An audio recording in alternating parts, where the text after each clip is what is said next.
Dave's behind the camera with NC Beer Guys. Welcome to another episode of the NC Beer Buzz. We found our way over to Concord today, and we're at the brand new High Branch Brewing Company with TJ Creighton, the owner, operator, brewer. He is everything here at High Branch.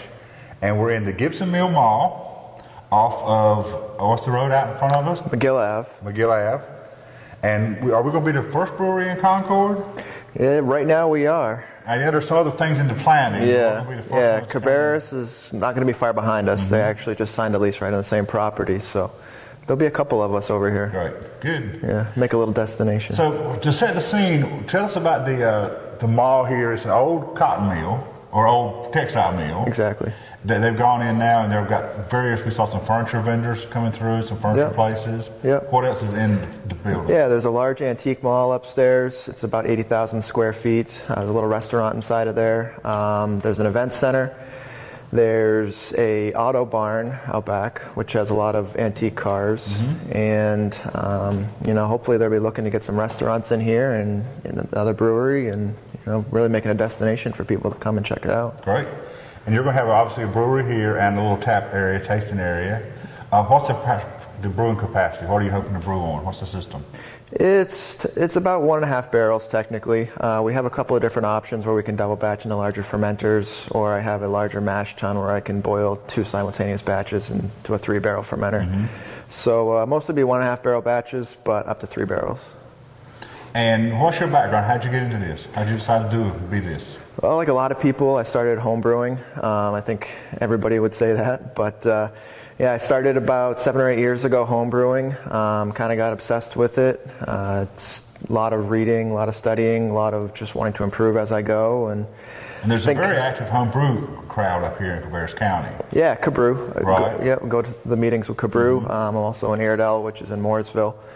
A little shout out to those guys, but everybody's really supportive, and a lot of home brewers in the area. Good. So you have been home brewing, and what did you do before? What was your other life? What was your job?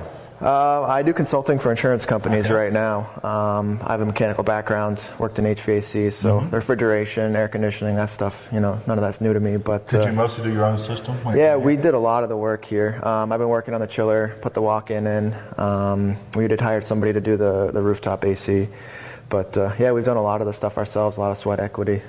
Now, when you say ourselves, I know you're the main guy, but it's a family kind of operation? Yeah. My in-laws are here. My dad actually is up in New Hampshire. He's come down. My brother, same thing. My wife comes over and helps the best she can. We have 2 kids at home, so we have to find a babysitter when we're both here. But now, are you full-time committed to this now, or are you still trying to do the other job too? I'm going to do both jobs. I'm a 1099 employee with my other job, so it's not necessarily a 9 to 5. You kind of work when you want to to some degree. Yeah, exactly. Good. Yeah, make them both work. All right, good. Yeah. So what kind of beer can we expect? You have some flagships, or you got some recipes obviously that you've already honed down? Yeah, we're going to do 4 or 5, regular beers. We're going to focus mostly on Belgians, hoppy beers. Throw in a couple. Preference? Yeah, I think so. I mean, I'm kind of the mindset that if you focus on a couple of styles rather than trying to make everything, then you can really hone in the recipes, and that's when you really get good at something. And that's what I want to try and do, is just make the best beer I can and make the beer that I like to drink. It might be a little selfish, but but where else do you start? I mean, almost everybody has to start somewhere like that. Yeah, exactly. You have to have some mission and goal in mind. Yeah, exactly. Yeah. Good. And the folks that are coming in, you think they'll be locals? I mean, people don't know about a brewery tap tasting experience locally exactly, right? But they're a fairly educated beer crowd. Yeah. There's a lot of people in the area that I've met that are hugely supportive. There's Little Roberts in downtown, which is a nice beer store, tap room, bottle shop.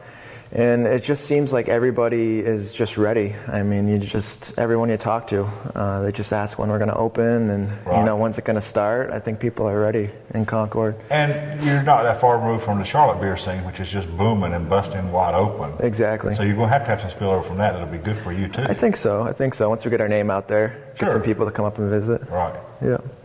That's good. Yeah. So what are your hopes down the road? I mean, first it's going to be making enough beer just to satisfy the customers here. Sure. But you must have some plans to roll out something out. Yeah. I want to try and dabble a little bit in sour beers. We're going to get a couple wine barrels, and I think I'll eventually release some bottles, maybe some blended saisons, some sour beers, that type of thing. And then we'll probably send out a couple of kegs, close by, just to kind of get our name out. Some local accounts. Yeah, exactly. Starts recognizing the brand. Yeah, exactly. I mean, we're starting extremely small, so it's going to be, the next phase, I guess you could call it, and kind of grow from there. Is that the decision point when you start in deciding, okay, I've got a certain amount of money, I can do this, or I could hawk a lot and do more? How do you decide where to put yourself in the marketplace? Small, large, bigger? I mean, that's an incredible decision to make. Yeah, I mean, for us, it was kind of an easy decision because we didn't want to get into debt. We didn't want to bring on a lot of investors. Like we were saying earlier, everything with the breweries in the family.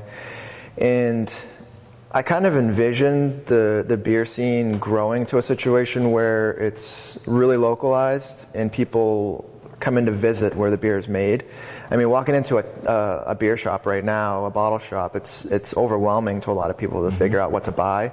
And I think if you create that experience for people to come in and visit, I think that it's going to be easier to get your name out, easier to get people to understand what you're doing, people to back you, and then maybe, grow into, putting out bottles, bombers, that type of thing. I don't know that we'll ever be a six-pack type of brewery. It's just not what I envision, but I do want to distribute a little bit eventually. And you've got some space here to grow if you need to. Yeah, we have, the space that we're in is approximately 20,000 square feet, and it's all storage behind us right now. So with any luck, if we can expand quick enough, we'll take that up before somebody else wants to move in there and just expand from there. Right. That's great. Yeah. Well, we wish you the best of luck. I appreciate it. Thanks for having us in today. Thank you. Thanks for coming out. So when you get to Concord, make sure you find the Gibson Mill Mall and check out TJ and the guys at High Branch Brewing. Till next time, this is Dave and Glenn, NC Beer Guys, reminding you to drink local and keep your beer dollars in North Carolina.